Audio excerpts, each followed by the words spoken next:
Warehouse order creation rule determination. After we had a look at the different settings like the profiles, the limits and the sorting, the last step for us is to maintain when we want to determine which warehouse order creation rule.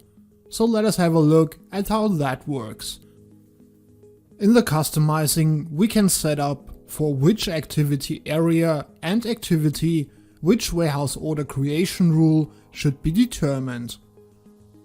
The activity area information basically comes from the created warehouse task, and the activity is taken from the warehouse process type customizing.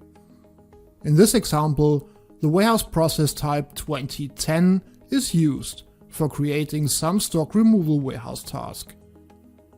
And with the created warehouse task and activity, we can set up which warehouse order creation rules are available.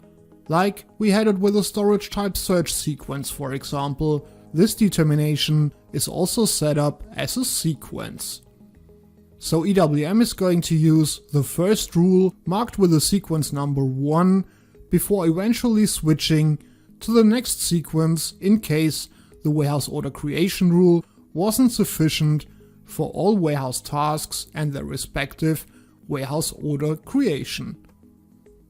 We are going to leave it at that for the determination of the warehouse order creation rule, cause we are going to have a look at this again in the next lesson. So on to the EWM customizing.